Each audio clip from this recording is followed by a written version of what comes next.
Twin Destinies in Manila sa Maynila, ang masiglang kabisera ng Pilipinas, si Ricardo De Leon, isang misteryosong lalaki na may komplikadong nakaraan, ay matagumpay na naibalik ang isang malaking halaga ng pera na nawala sa makapangyarihang pamilya Reyes. Ngunit sa halip na tanggapin ang malaking gantimpala, isa lang ang tanging hiling niya, hanapin ang kinaroroonan ni Althea Reyes, ang babaeng nawala ng 17 taon. Matapos ang mahabang panahon ng paghahanap, natigil ang kanyang mga mata sa isang tahimik na kanto. Isang pamilyar na figura ang lumitaw, si Maya Santos, isang internasyonal na estudyante ng Fine Arts sa Universidad ng Santo Tomas, UST, na abala sa pagbuo ng kanyang obra para sa pagtatapos. Si Katrina Mendoza, ang matalik na kaibigan ni Maya, ay dumating dala ang mga pasalubong mula sa probinsya. Pareho nilang hinahangad na sana'y magkatuluyan ang ama ni Maya at ang ina ni Kat upang mabuo ang kanilang mga pamilya. Habang tinitingnan ang painting ni Maya na pinamagatang, Sampaguita Song Scene, biglang naalala ni Kat ang isang alamat ng mga Pilipino, ang bulaklak na Sampaguita Song Scene ay magkahawig na magkahawig, laging magkasandal ngunit hindi kailanman nagkikita. Kapag nagkaharap sila, ito raw ay hudyat ng walang hanggang paghihiwalay. Napatawa si Maya at sinabing kathang isip lamang iyon. Hindi niya alam, may isang taong kamukang kamukha niya na tunay na umiiral.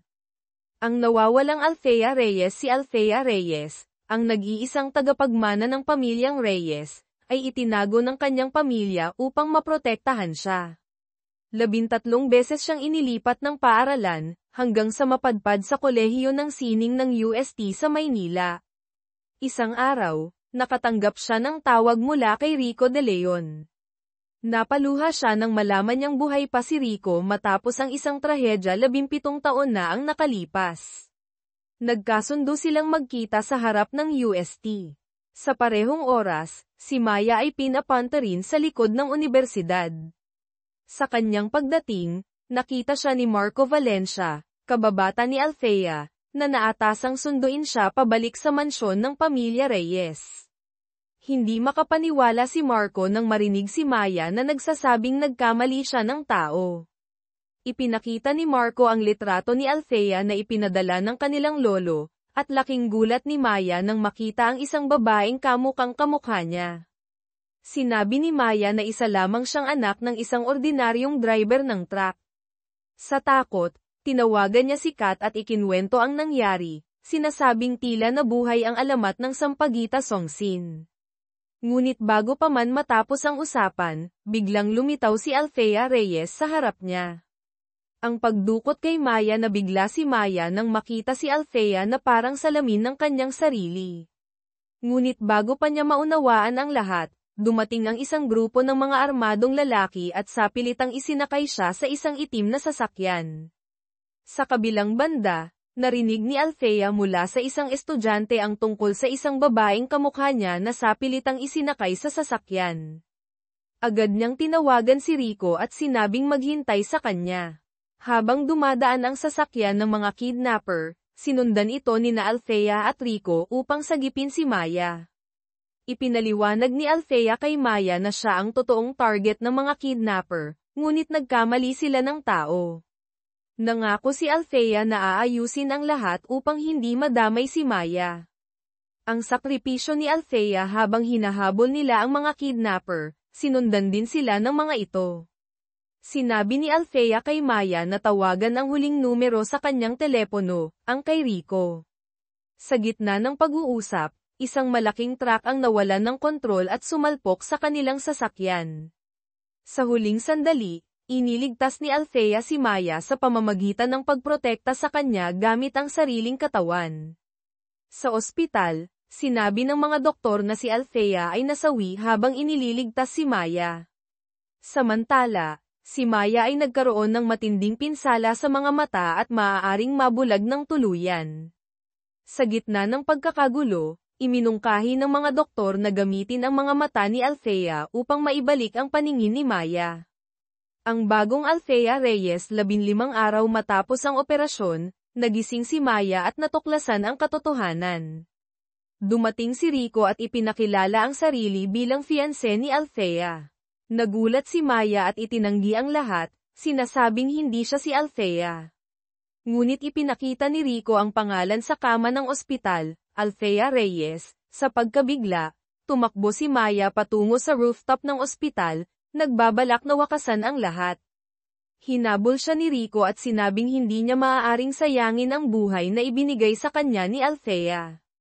Ipinahayag ni Rico na ang mga mata ni Maya ay pag-aari na ngayon ni Althea. Sa wakas, naalala ni Maya ang sakripisyo ni Althea at ang huling habilin nito, bumalik sa pamilyang Reyes upang kunin ang nararapat kay Rico. Ang pagbabalik sa pamilya Reyes sa tulong ni Rico, bumalik si Maya sa mansyon ng mga Reyes bilang si Althea. Dito nagsimula ang kanyang mapanganib na misyon, ang ipaglaban ang kanyang bagong pagkakakilanlan at ang karapatan. Sa Maharlika Jewels, ang negosyo ng kanilang pamilya. Sa kabila ng mga banta at intriga, nagdesisyon si Maya na tuparin ang huling habilin ni Althea, kahit pa nangangahulugan ito ng pagtalikod sa kanyang sariling buhay bilang Maya Santos. Ang laban para sa Maharlika Jewels sa headquarters ng Maharlika Jewels, si Julio Reyes, ang pinsan ni Althea, ay pilit na kinukumbinsi ang mga shareholders na gawing siya ang bagong CEO. Ngunit dumating si Rico Dalasi, Althea, upang patunayan na siya ang tunay na tagapagmana. Sa harap ng lahat, ipinaglaban ni Maya ang karapatan ni Althea bilang tagapagmana ng Maharlika Jewels. Ang bagong buhay ni Maya sa pagbabalik sa mansyon, unti-unting natutunan ni Maya ang buhay ni Althea. Ngunit sa bawat hakbang, alam niyang isang maling galaw lang ay maaaring magdulot ng kapahamakan. Sa kabila ng lahat, nananatili si Rico sa tabi niya, isang misteryosong tagapagtanggol na tila may mas malalim pang layunin.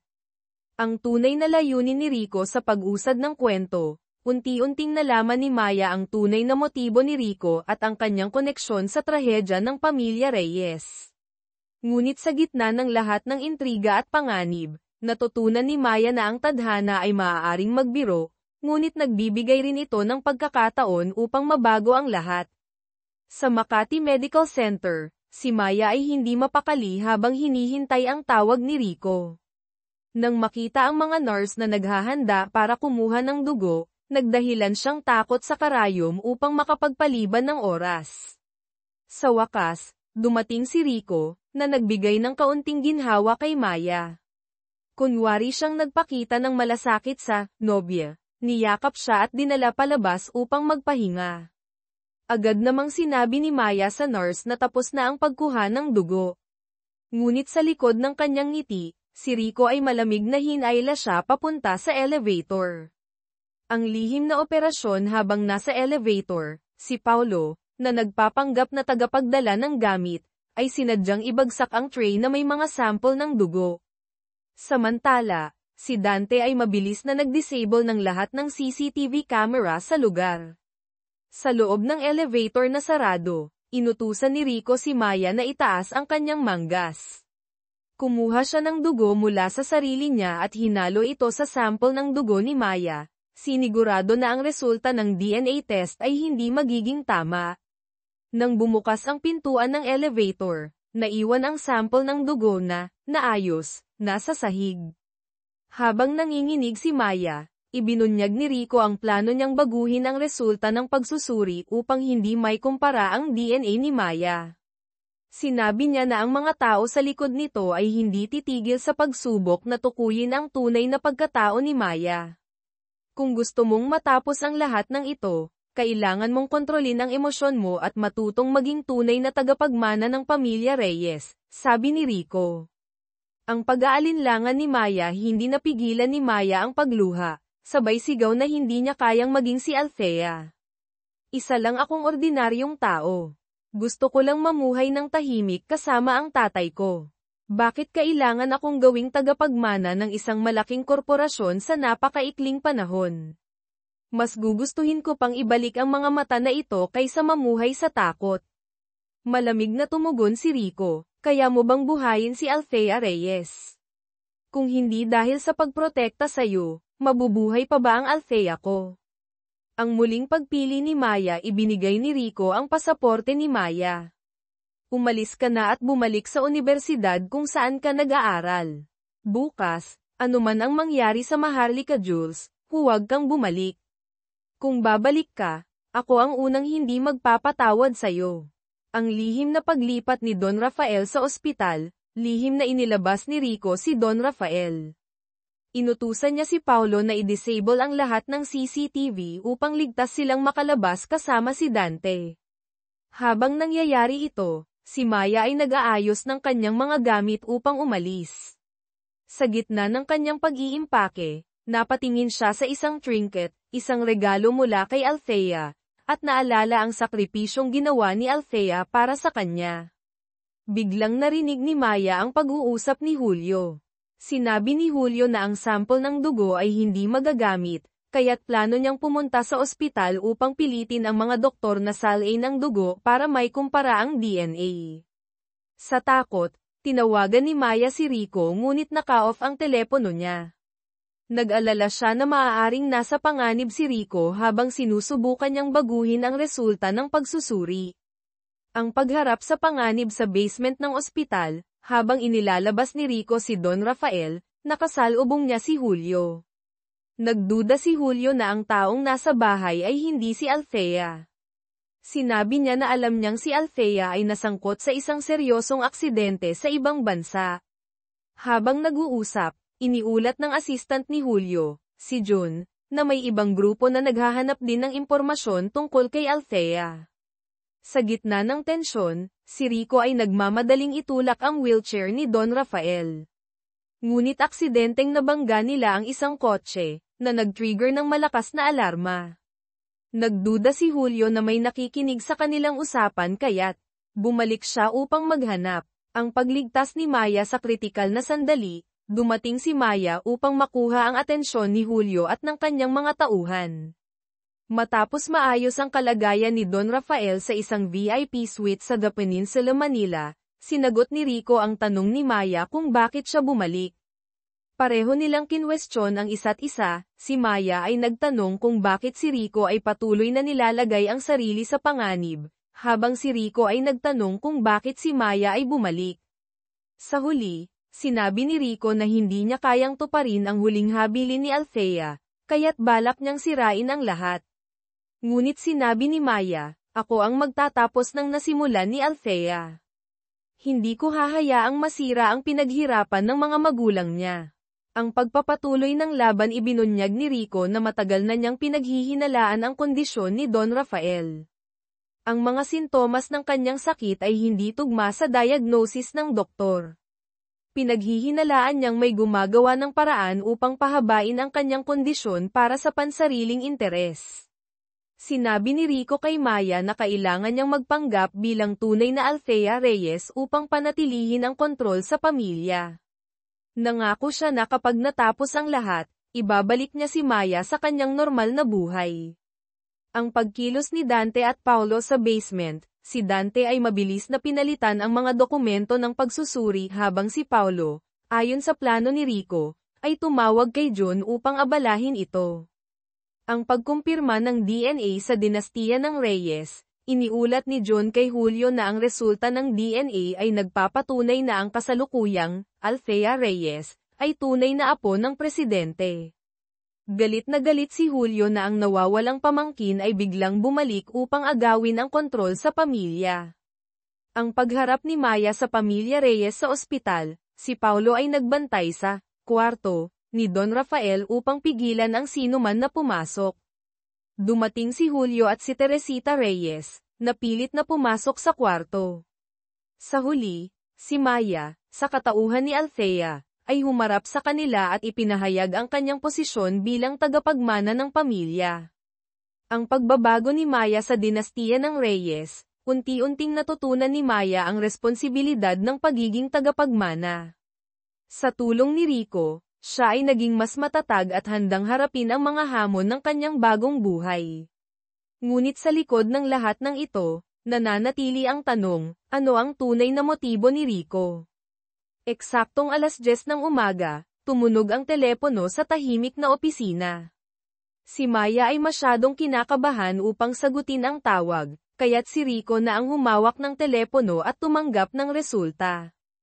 Isang sandali siyang nanahimik, na nagdulot ng matinding kaba kay Maya, akala niya'y nabigo sila. Ngunit bigla siyang ngumiti. Ipinahayag ni Rico na ang direktor ng bangko sa ibang bansa mismo ang tumawag upang kumpirmahin na tinanggap nila ang 3 kondisyon na iminungkahi ng Maharlika Jewels. Bukod dito, natanggap na rin nila ang unang bayad mula sa accounting department. Sa isang seryosong tono, sinabi ni Rico, ang krisis sa mga bonds ng Maharlika Jewels, tapos na. Napuno ng tuwa at ginhawa si Maya, na napalakas ang tawa.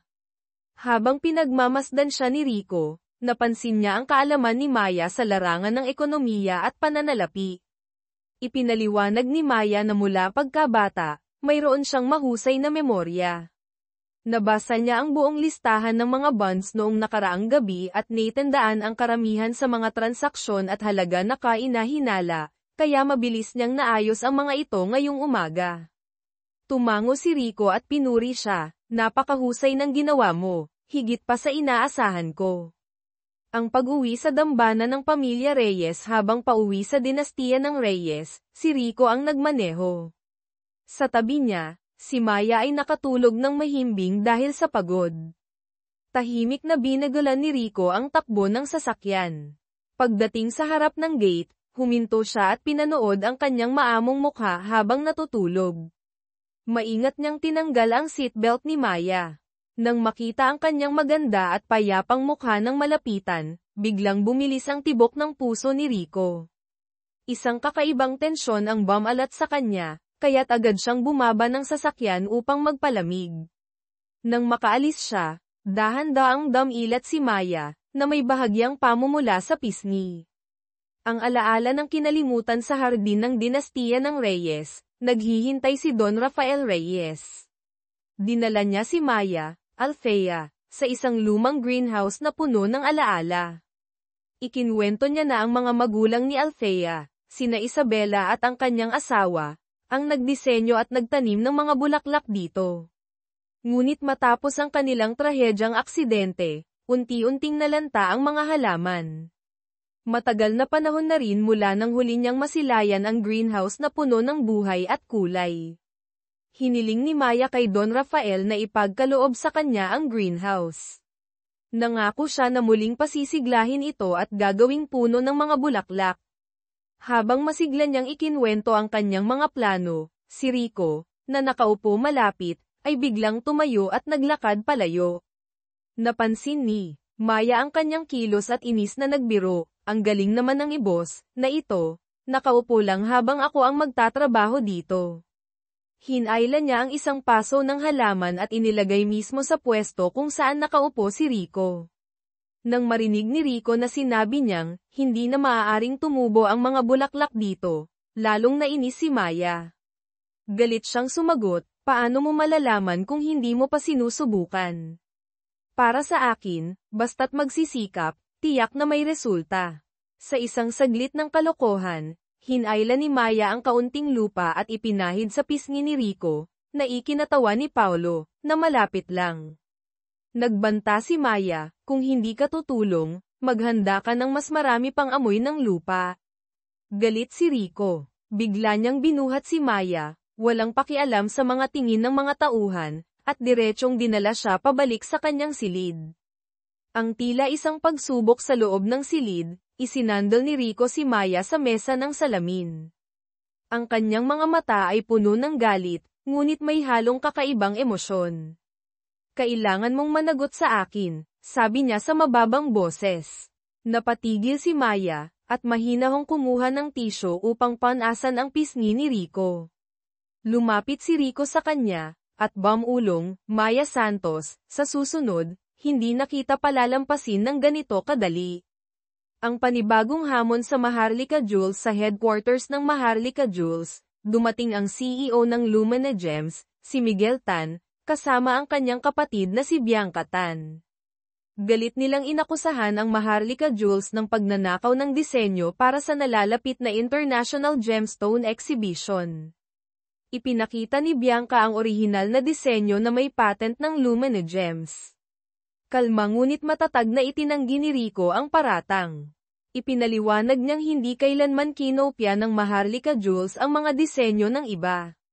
Bukod dito, ang exhibition ay hindi pa nagsisimula, kaya paano nila masasabi na ang disenyo ng Maharlika ay kahalintulad ng kanila? Tumawa si Miguel Tan at sinabing maghihintay siya upang makita ang produkto ng Maharlika sa araw ng exhibition. Ang lihim na plano ng Lumina Gems matapos umalis ang mga Tan, napagtanto ni Rico na ito ay isang bitag. Posibleng may tauhan ng Maharlika na binayaran upang ipasa ang disenyo ng Lumina Gems sa proseso ng produksyon. Ang layunin ni Miguel ay sirain ang reputasyon ng Maharlika Jewels. Ipinaliwanag ni Rico na kung mapatunayang lumabag ang Maharlika sa copyright, maaari silang mapabilang sa blacklist ng Jewelry Industry Association.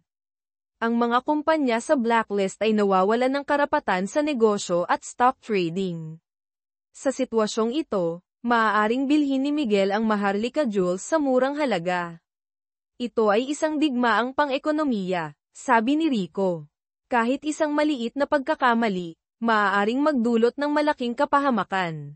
Ang laban ni Maya at Rico nagmungkahi si Maya na bawiin ang lahat ng koleksyon na ipinadala sa exhibition at mabilis na magdisenyo ng bagong koleksyon bago ang araw ng pagbubukas.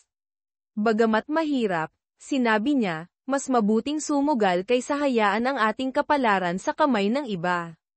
Hinawakan niya ang kamay ni Rico at nagpahayag ng determinasyon, gagawin natin ito ng magkasama. Ang paglikha ng bagong koleksyon habang abala si Rico sa pagbawi ng mga koleksyon, hinanap ni Maya ang isang maasahang designer.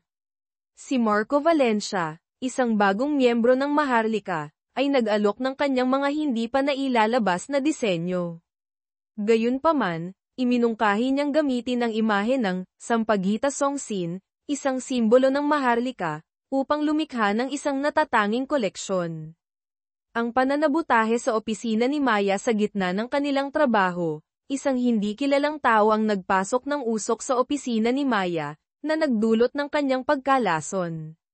Sa huli, nailigtas siya ni Rico, na nagbigay ng CPR upang maibalik ang kanyang malay. Ang desisyon ni Don Rafael sa ospital, galit na galit si Don Rafael sa nangyari. Inutusan niyang magdaos ng isang engranding engagement party upang ipahayag na sina Rico at Maya, Althea, ang mga bagong tagapagmana ng Maharlika Jewels. Ang pagpapasya ni Maya sa huli, nagdesisyon si Maya na tanggapin ang alok ni Rico na magpanggap bilang Althea at ipaglaban ang Maharlika Jewels. Sa kabila ng kanyang takot, ipinakita niya ang kanyang tapang upang harapin ang mga hamon sa kanyang harapan. Ang engagement ay ginanap ng napaka-engrande sa isa sa mga pinakamararangyang hotel sa Maynila.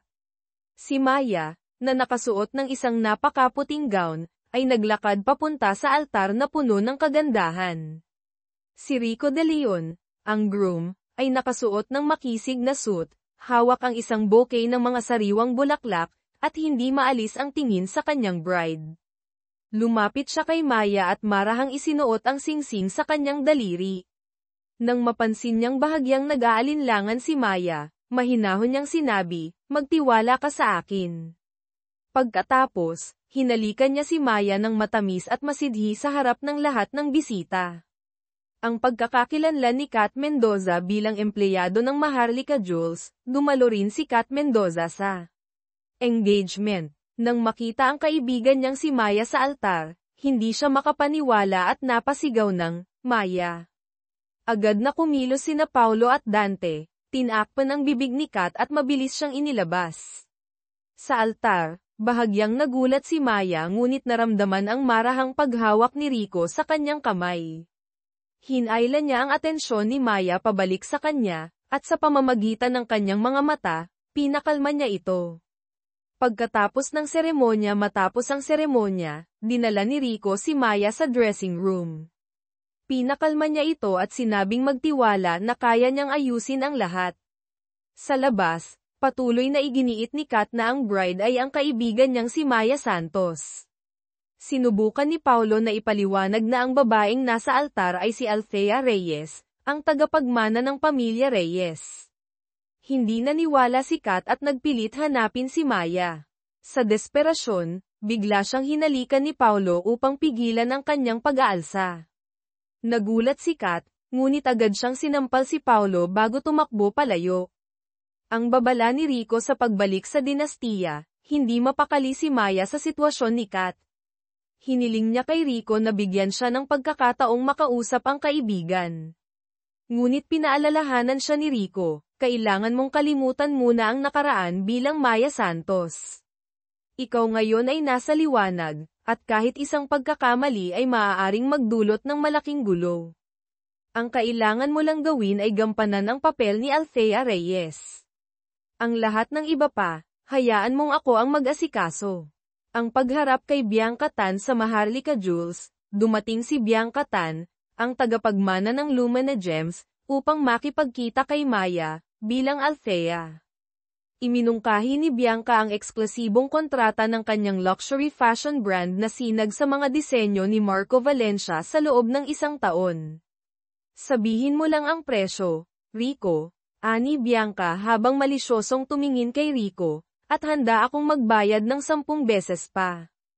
Pagkatapos, iniutos niya kay Marco na tawagin si Kat Mendoza sa opisina ng CEO.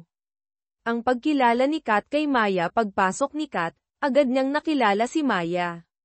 Maya, ikaw ba talaga? Bakit ka tumigil sa pakikipag-usap sa akin? Ngunit mabilis na sinaway ni Rico si Kat, Ms. Mendoza. Tandaan mo ang respeto sa pinakamataas na liderato ng kumpanya. Pinilit ni Maya na manatiling kalmado at sumagot ng malamig, ako si Althea Reyes, hindi kaibigan ng kahit sino, Ms. Mendoza. At ikaw, Ms. Tan, dapat mong pamahalaan ng maayos ang iyong mga empleyado. Ang pagsubok ni Bianca Tan hindi pa natapos si Bianca. Hiniling niyang makita ang espesyal na jewelry vault ng Maharlika, na alam niyang tanging ang tunay na CEO lamang ang may access. Ipinaliwanag ng security na kailangan ng 70 segundong verification gamit ang retinal scan at voice recognition. Kapag nabigo, ang vault ay automatikong maglo-lock ng permanente. Sa labas, iniulat ni Paulo kay Rico na ang sistema ng seguridad ay sobrang advanced at imposibleng mahak. Ang tanging paraan ay ang matagumpay na pagdaan ni Maya sa proseso ng authentication. Huminga ng malalim si Maya at naalala ang isang espesyal na parirala mula sa alaala ni Althea. Ginamit niya ang mga mata ni Althea para sa retinal scan at binigkas ang tamang parirala.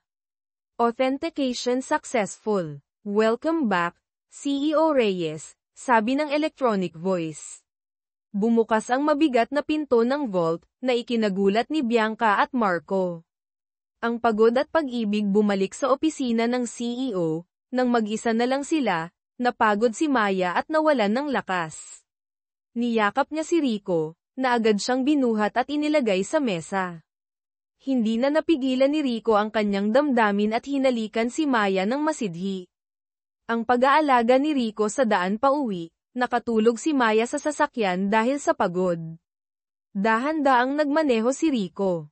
Pagdating sa bahay, binuhat niya si Maya papunta sa kanyang silid, at maingat siyang inilapag sa kama.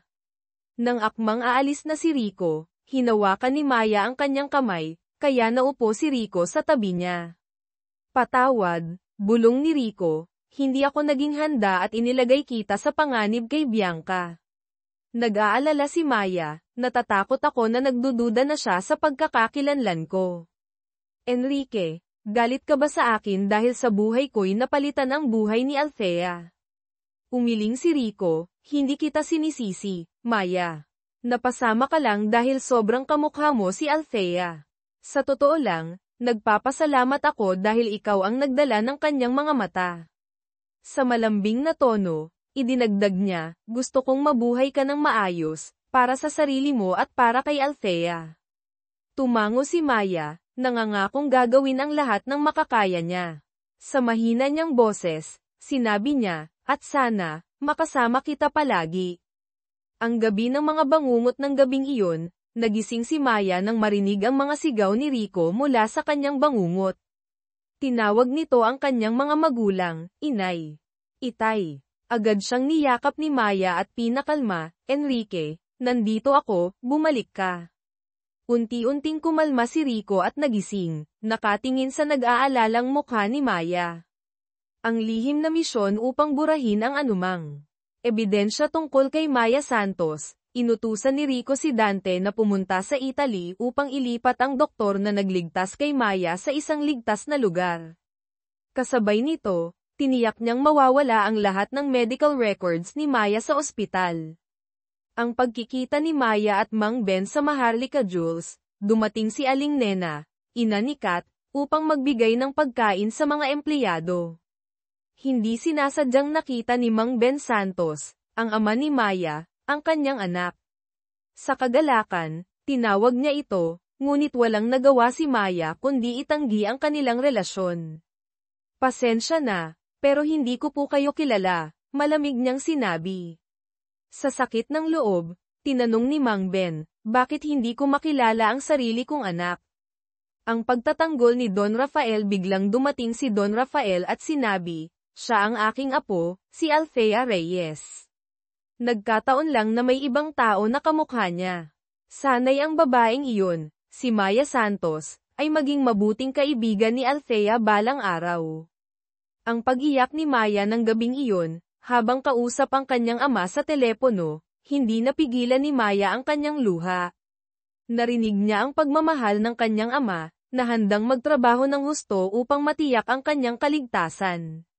Sa kabilang linya, si Maya ay tahimik na umiiyak, tinatakpan ang kanyang mukha upang hindi marinig ang kanyang paghikbi. Ang katotohanan kay Rico sa wakas, nalaman ni Marco Valencia ang lihim ni Rico.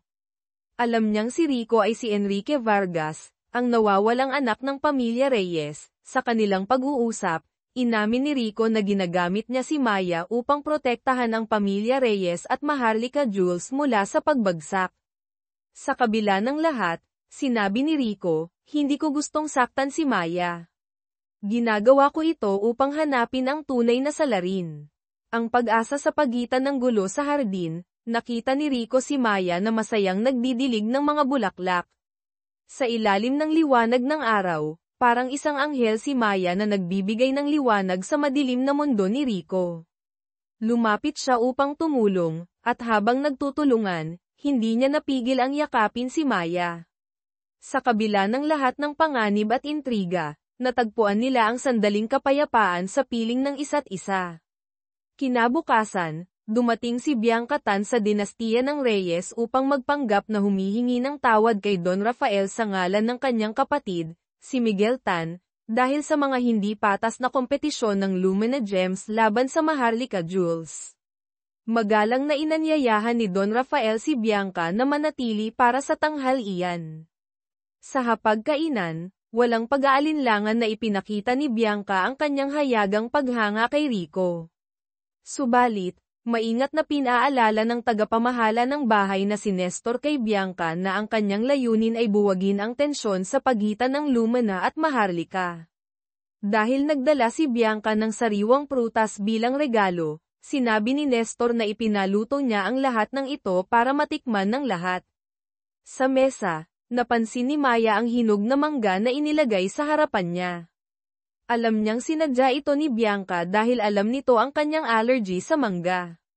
Ngunit iginiit ni Bianca na si Althea Reyes ay mahilig sa mangga mula pagkabata, kaya't espesyal niyang dinala ang prutas na ito. Ang babala ng telepono sa parehong oras, tumunog ang telepono ni Bianca at Rico para sa isang mensahe. Samantala, sa ibang lugar, si Dante ay nakatanggap ng tawag mula sa isang lihim na kakampi, posibleng ang doktor na may hawak ng lumang medical records ni Althea Reyes, na nagsasabing may taong nakamaskara na sinusubukan kunin ang mga dokumento ng tunay na Althea sa archive room. Agad na tumakbo si Dante upang pigilan ito. Sa hapagkainan, habang patuloy na hinihikayat ni Bianca si Rico, mahinahon namang kinain ni Maya ang kanyang pagkain, pati na ang ilang piraso ng mangga. Pagkatapos, nagpaalam siya na puno na ang kanyang tiyan at umakyat sa kwarto upang magpahinga. Napansin ni Rico ang kakaibang ekspresyon ni Maya at nakaramdam ng masamang kutob, kaya agad siyang sumunod. Ang pagsagip ni Rico kay Maya paglabas ni Maya mula sa silid kainan, bigla siyang nagkaroon ng matinding allergic reaction. Nagkaroon siya ng rashes sa buong katawan at mabilis na bumagsak sa anaphylactic shock, nawalan ng malay. Agad na binuhat ni Rico si Maya pabalik sa kanyang kwarto.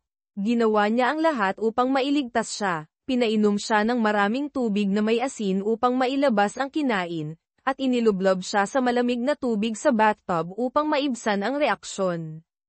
Matapos ang lahat, binuhat niya si Maya pabalik sa kama. Nang akmang aalis si Rico upang kumuha ng gamot, mahina siyang hinayla ni Maya, na ayaw siyang iwan.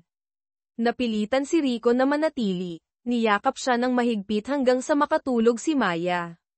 Ang umaga ng pag-ibig kinaumagahan, habang mahimbing na natutulog si Rico sa tabi ni Maya, tahimik siyang pinagmasdan ng dalaga. Sa isang sandali ng lakas ng loob, marahang hinaplos ni Maya ang pisngi ni Rico. Nagising si Rico at agad na sinuri ang lagay ni Maya. Ngunit bago pa man siya makapagsalita, bigla siyang hinalikan ni Maya ng magaan. Nagdahilan si Maya na gusto niyang magpasalamat sa ginawa ni Rico noong nakaraang gabi. Ang simpleng kilos ni Maya ay nagpaalab sa matagal nang nakatagong damdamin ni Rico. Sa halip na magalit, pinagalitan niya si Maya, "Bakit mo ginawa iyon? Alam mong allergic ka sa mangga, pero bakit mo pa rin ito kinain?" Sa malambing na tono, inamin ni Maya, "Gusto ko lang tuparin ang mga hiling ni Althea, pati na rin ang sa iyo. Alam kong hinihintay mo ang tamang panahon upang sabihin ang tunay mong pagkakakilanlan. Hanggang sa dumating ang araw na iyon, sisiguraduhin kong hindi ako magiging sanhi ng anumang gulo. Pero kung sakaling matuklasan ni Bianca ang katotohanan, ako ang tatanggap ng lahat ng parusa. Ayokong masayang ang lahat ng pinaghirapan mo." Tinitigan ni Rico si Maya ng malalim, at sa wakas ay nagpa siya, sa Huwebes ng hapon, sa ilalim ng magandang kalangitan, dadalhin kita sa isang tahimik na lugar. Doon ko sasabihin ang lahat ng lihim ko. Ang pagharap ni Enrique kay Bianca sa isang lihim na pagpupulong, diretsahan sinabi ni Bianca kay Rico, "Gusto kita, Enrique." Ngunit malamig na sumagot si Rico, "Dapat ba akong maging masaya o malungkot dahil napansin ako ng isang tan?"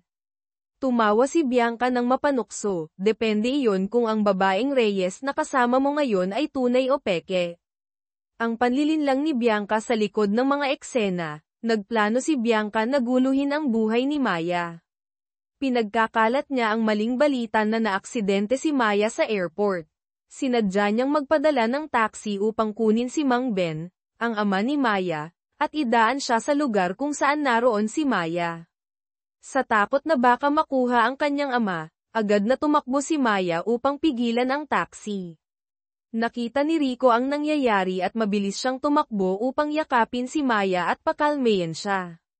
Ang pagbubunyag ng lihim sa parehong araw, naglabasan ang mga balita sa media. Ang PHO-TNG Guillaume THC ng Maharlika Jules, si Rico de Leon, ay si Enrique Vargas, ang nawawalang apo ni Don Rafael Reyes. Sa wakas, napilitan si Enrique na ipahayag ang kanyang totoong pagkakakilanlan upang protektahan si Maya mula sa mga plano ni Bianca.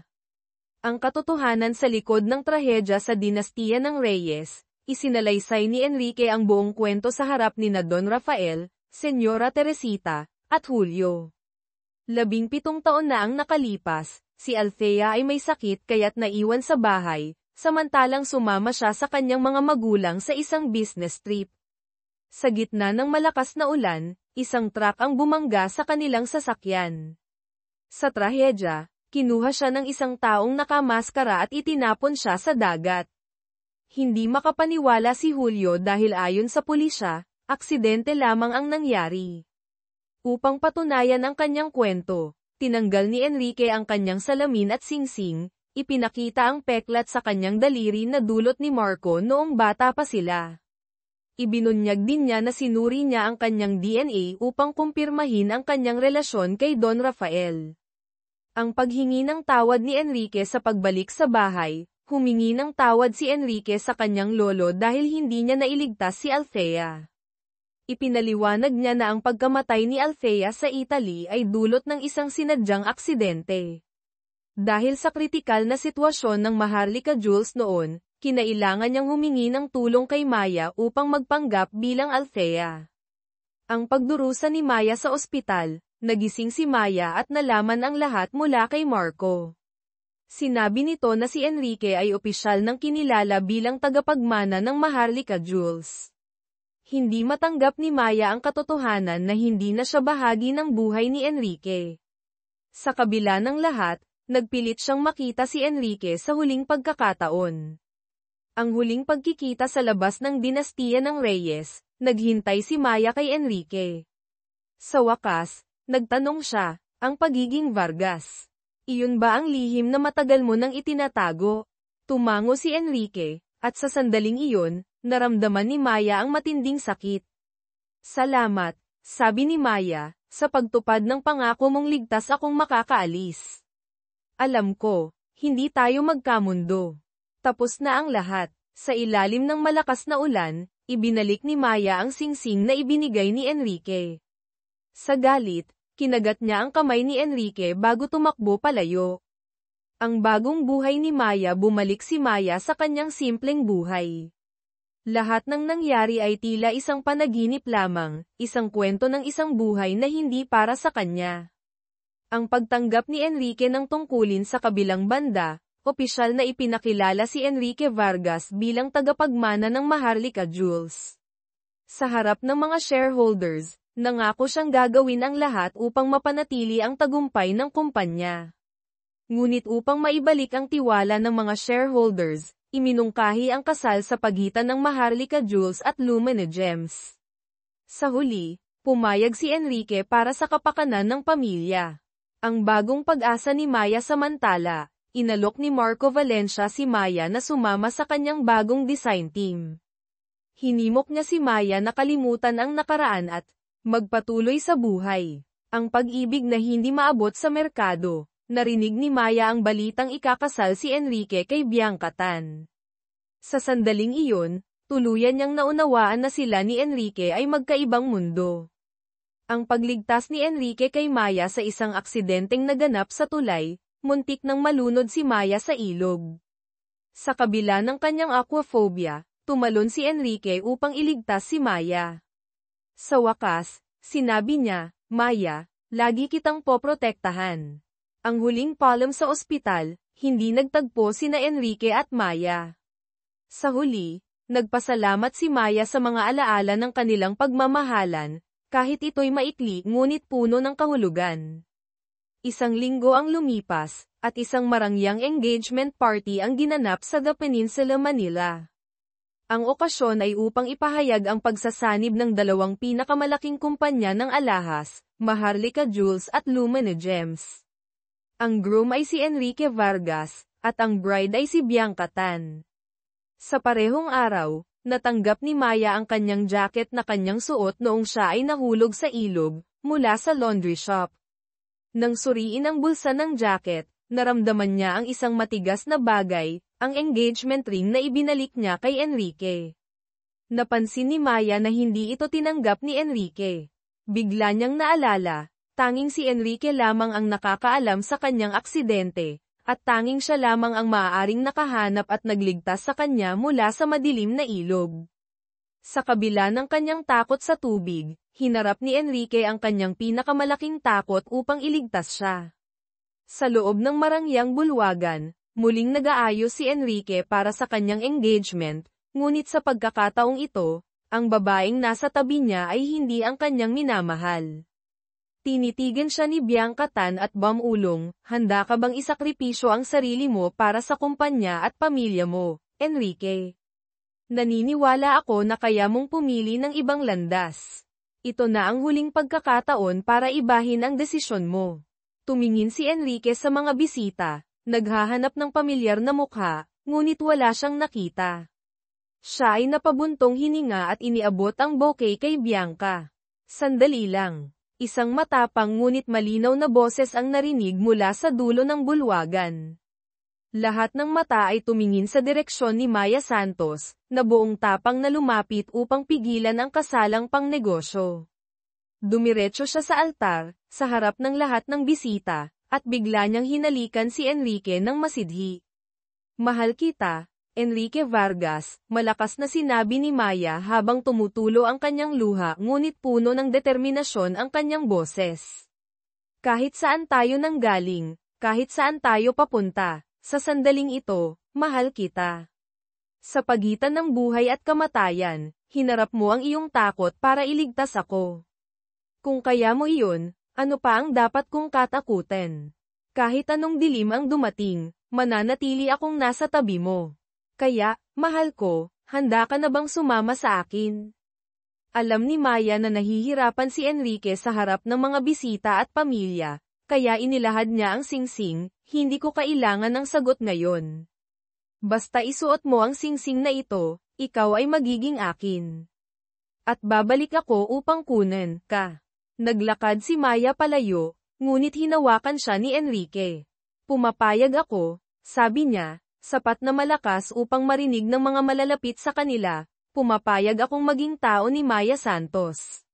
Sa harap ng mga nagulat na bisita at pamilya, tumakbo si Enrique kasama si Maya, iniwan ang altar, ang kasalan, at ang kaguluhan sa likod nila.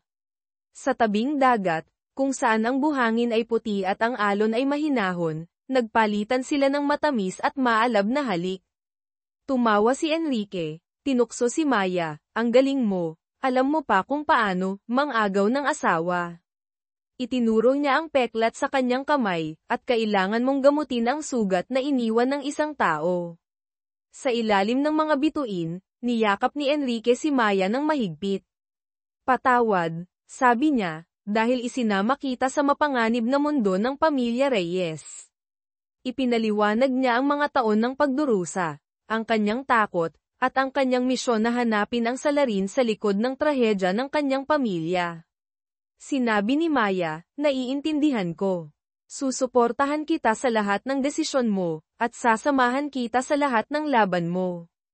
Biglang sumabog ang mga paputok sa kalangitan. Napatingin si Maya, at tinanong si Enrique, "Mahal mo ba ako?" Sa halip na sagutin, hinalikan siya ni Enrique ng malalim, puno ng tamis.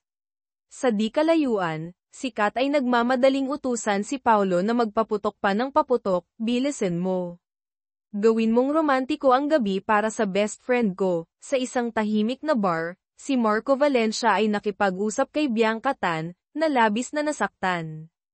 Nalaman niyang si Bianca ay umiiyak matapos ang pagtatalo sa kanyang kapatid na si Miguel. Sa gitna ng kanilang pag-uusap, inamin ni Bianca ang kanyang sakit. "Ginawa ko ang lahat para makuha si Enrique, pero sa huli, naaga siya sa harap ko. Mali ba ang magmahal ng ganito?" Tahimik na niyakap ni Marco si Bianca upang pakalmayin siya. Sa Maharlika Jules, napansin ni Enrique na may sumusunod sa kanya. Nang harapin niya ang tao, laking gulat niya nang makita si Maya, nakasuot ng maskara. "Hindi ko gustong makita ako ng mga tao sa kumpanya, kaya ginawa ko ito para sunduin ka," paliwanag ni Maya. Sa sasakyan, tinukso ni Maya si Enrique habang inaayos ang kanyang seatbelt. "Ngayon, ikaw ay akin, buong buo." Sa opisina ni Enrique, natuklasan niya ang tunay na layunin ng mga kalaban, ang selyo ng kanyang ina, si Senyora Isabela, na may hawak ng pinakamalaking porsyento ng shares sa Maharlika Jewels. Natakot si Enrique na maaaring nasa panganib si Maya, kaya agad niyang inutusan si Paulo na bantayan si Maya at alamin ang bawat galaw ng mga kalaban. Sa isang restaurant, nakita ni Enrique si Maya na masayang nakikipag-usap kay Marco Valencia. Bagamat nagseselos, pinigilan niyang ipakita ito. Ngunit sa parking lot, hinarap niya ang mga taong gustong saktan si Maya, at tahimik na nilabanan ang mga ito upang protektahan ang babaeng mahal niya. Sa tabing dagat, muling ipinahayag ni Maya ang kanyang pangarap na magkasama silang maghanap ng Chimes Sautin N, Andromeda. "Kapag magkasama tayo, ang lahat ay posible," sabi niya. Sa ilalim ng mga bituin, niyakap ni Enrique si Maya, nagbigay ng pangako, hindi kita iiwan kailanman. Pagkatapos maligo ni Enrique, mabilis na tumakbo si Maya papunta sa kanya, niyakap siya ng mahigpit na parang natatakot siyang mawala ito. Sa sandaling bumagsak ang sasakyan na iyon, umiiyak na sabi ni Maya, parang tumigil ang tibok ng puso ko kasabay ng sayo. Enrique Vargas, mahal kita. Sa harap ng taos-pusong pag-amin ni Maya, hindi na napigilan ni Enrique ang kanyang damdamin. Yumuko siya at hinalikan si Maya ng buong pagmamahal. Matapos ang emosyonal na sandali, ibinahagi ni Enrique ang kanyang takot na madamay si Maya sa madugong labanan ng pamilya Reyes. Umaasa siyang mabuhay si Maya ng isang tahimik na buhay, malayo sa gulo. Dahil nais ni Maya malaman ang katotohanan, isinalaysay ni Enrique ang tungkol sa selyo, seal, ng kanyang ina at ang kahalagahan nito. Bigla namang naalala ni Maya ang ibinigay ni Althea sa kanya bago ito nawala, isang alpiler, brooch, na may mahigpit na bilin na ibigay ito sa isang taong nagngangalang Enrique. Sa pagmamadali kaninang umaga, nahulog ni Maya ang alpiler sa ilalim ng kama sa bahay. Nangako siyang kukunin ito agad at dadalhin kay Enrique. Samantala, natuklasan ni Paulo ang isang mahalagang impormasyon, isang kaina-hinalang pera mula sa lihim na account ng pamilya Reyes ay regular na ipinapadala sa isang babae na nagngangalang Aling Celia Mercado. Ang kakaiba dito, si Aling Celia ay namatay na 17 taon na ang nakalipas. Sa loob ng mahabang panahon, walang sino man sa pamilya nito ang gumalaw sa malaking halaga ng pera, maliban sa isang misteryosong lalaking nasa edad 40 na paminsan-minsang naglalog-in sa account ngunit hindi gumagalaw ng kahit isang sentimo. Sa bahay, nakita ni Mang Ben ang anak niyang si Maya na naghahanap ng alpiler sa ilalim ng kama. Biglang nag-iba ang kanyang ekspresyon at nag-isip ng malalim. Mula sa bulsa ng kanyang jacket, kinuha niya ang alpiler na aksidenteng napulot kaninang umaga at ibinigay ito kay Maya. Masayang ibinalita ni Maya kay Enrique na nahanap na niya ang alpiler. Niyakap niya si Enrique at humiling ng gantimpala, ang pagpunta ni Enrique sa bahay nila upang magpakilala sa kanyang ama. Nais ni Maya na makuha ang basbas ng natatanging mahal sa buhay na natitira sa kanya. Ngumiti si Enrique, sumang-ayon, at nangakong maghahanda ng mabuti para sa pagpakilala sa magiging biyenan. Kinaumagahan, naghihintay si Maya kay Enrique sa labas ng bahay. Inabot niya ang isang bagong kurbata at sinabi, sabi nila, kapag ang isang babae ang naglagay ng kurbata sa lalaki, ang lalaki ay magiging kanya habang buhay. Dahil mahal kita, dagdag ni Maya, namumula ang pisngi, naniniwala ako sa mga himala. Habang tinutulungan ni Enrique si Maya sa pag-aayos ng kurbata, mahina niyang sinabi, handa akong maging tao na pag-aari ni Maya Santos magpakailanman. Sa ilalim ng mainit na sikat ng araw, nagpalitan sila ng matamis na halik. Sa itaas, si Mang Ben ay nagbabasa ng lumang album ng mga larawan. Nakatingin siya sa litrato ng kanyang anak na babae kasama ang isang lumang truck sa ibang bansa, naalala ang mga taon ng paghihirap bilang driver upang kumita ng pera para sa pagpapagamot ng kanyang asawa. Biglang dumating si Maya, masayang kasama si Enrique. Sa unang tingin pa lamang, nakilala ni Enrique si Mang Ben bilang lalaking nasa lumang litrato ng pamilya na kanyang natagpuan, isang taong may koneksyon sa lihim na account ni Aling Celia Mercado. Matapos ang maikling usapan, nagtanong si Enrique kay Mang Ben tungkol sa kanyang trabaho 17 taon na ang nakalipas. Sa pagbalik ni Maya na may dalang prutas, mabilis na iniba ni Enrique ang usapan, nagtanong tungkol sa kabataan ni Maya. Sa wakas, nang umalis si Maya upang bumili ng pandesal, diretsahang tinanong ni Enrique si Mang Ben. Ang ina ni Maya, si Celia Mercado, namatay dahil sa malubhang sakit, eksaktong 17 taon na ang nakalipas, tama po ba? Ang katotohanan ay parang punyal na tumarak sa puso ni Enrique. Hindi niya maialis ang sakit ng kanyang damdamin sa natuklasan. Mangiyak-ngiyak si Mang Ben, nagmamakaawa kay Enrique na huwag idamay si Maya sa galit niya. Ikinwento ni Mang Ben ang kanyang desperasyon noong panahong iyon upang magpagamot ang asawa. Dahil sa pangangailangan, tinanggap niya ang alok na maging driver sa isang misyon na nagsanhi ng trahedya sa pamilya ni Enrique. Sa ilalim ng mapanglo na takip silim, sinabi ni Enrique kay Maya ang kanyang desisyon na maghiwalay. Bagamat umiiyak at nagmamakaawa si Maya, matigas si Enrique sa kanyang desisyon. Sa wakas, sinabi ni Enrique, hindi kita kailanman minahal. Ginamit lang kita upang makuha ang Alpiler. Ang mga salita ni Enrique ay parang kutsilyo na tumarak sa puso ni Maya. Sa tabing dagat, nag-iisa si Enrique, pinagmamasdan ng Alpiler, ang kopya ng selyo ng kanyang ina. Sa kabila ng sakit, alam niyang hindi niya maaaring mahalin ang anak ng taong may kinalaman sa pagkamatay ng kanyang pamilya. Nang malaman ni Maya ang pagkawala ni Enrique, hinanap niya ito sa lahat ng sulok. Sa wakas, natagpuan niya ito sa tabing dagat, nag-iisip na tapusin ang kanyang buhay. Sa huling sandali, hinawakan ni Maya ang kamay ni Enrique, nagmamakaawa na huwag siyang sumuko. Sa ospital, natutulog si Enrique sa malalim na koma. Sa gitna ng kanyang panaginip, nakita niya ang isang larawan ni Maya, isang kamay na umaabot sa kanya mula sa ilalim ng dagat. Ang imahe ay nagbigay sa kanya ng lakas upang magising. Nang magising si Enrique, si Maya ang unang nakita niya. Sa wakas, natagpuan ni Enrique ang liwanag sa gitna ng kadiliman, ang pag-ibig ni Maya. Sa pagbalik sa sariling apartment ni Enrique, nanatiling matyaga si Maya sa pag-aalaga sa kanya. Pinakiusapan niya si Enrique na huwag magpakalunod sa katahimikan at huwag ikulong ang sarili sa lungkot at hinanakit.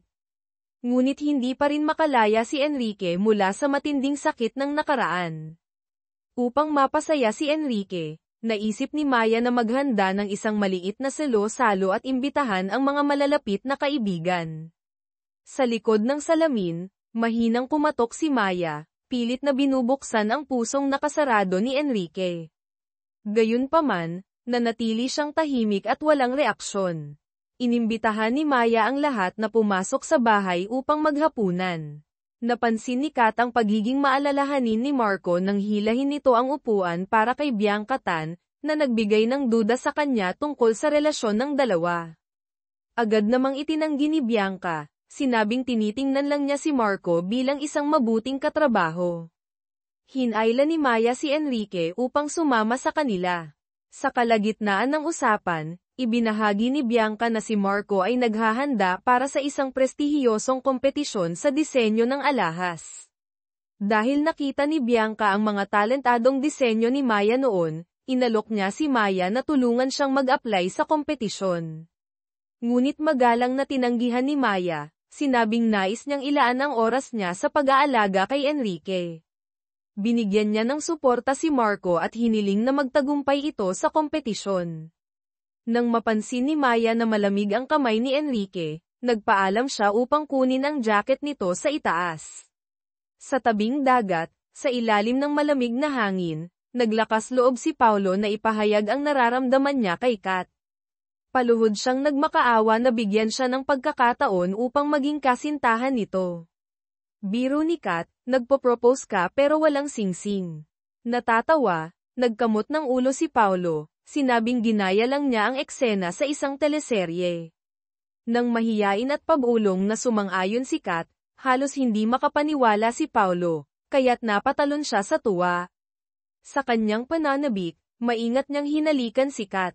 Ngunit sa gulat niya, si Kat, na tila nagustuhan ang unang halik, hindi na hinayaan si Paulo na makatakas, at ginantihan ito ng mas maalab na halik. Sa bahay, nang hindi makita si Enrique sa kwarto, nagmadaling pumunta si Maya sa tabing dagat upang hanapin siya. Sa wakas, nagbukas ang puso ni Enrique. Isinalaysay niya ang mga masasakit na pangyayari sa kanyang buhay. Inamin niyang nagkamali siya sa pag-aakalang maibabalik niya ang lahat ng nawala sa kanya. Ngunit, sa huli, lahat ay unti-unting nawala. Nanghihinayang, sinabi ni Enrique na sana siya na lang ang namatay sa aksidente noong araw na iyon. Hindi pumayag si Maya sa kanyang sinasabi, Enrique, hindi mo nawala ang lahat.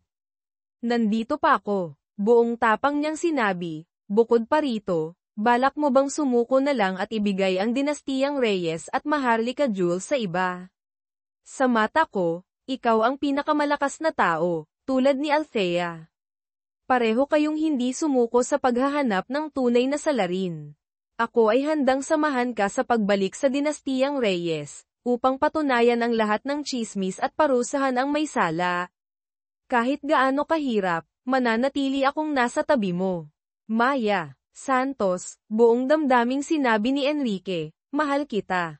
Hindi ko kailanman naisip na makikilala kita, lalo na ang magkaroon ng isang pag-ibig na ganito kalalim. Matapos mawala ang aking mga magulang at kapatid na babae, akala ko hindi ko na muling mabubuksan ang puso ko para sa kahit sino. Ngunit Maya, mahal na mahal kita.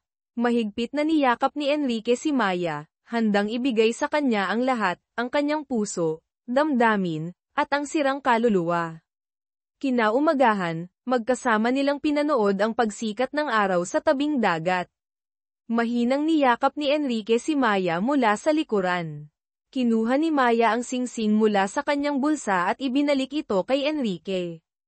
Ngunit sa pagkakataong ito, hindi niya tinanggap, sa halip, siya mismo ang nagsuot ng singsing sa daliri ni Maya, upang ipakita na siya ay magiging bahagi ng kanyang buhay magpakailanman. Nagpasya si Enrique na bumalik sa dinastiyang Reyes, upang harapin ang lahat at hanapin ang huling katotohanan. Nangako siya na pagkatapos ng lahat, magkasama silang pupunta sa isang lugar kung saan maaari silang mamuhay ng payapa at masaya. Sa kabilang banda, si Bianca Tan ay nagdala kay Marco Valencia sa isang bahay ampunan upang makilala ang isang matandang kakilala, isang taong maaaring may hawak ng bahagi ng katotohanan tungkol sa nakaraan.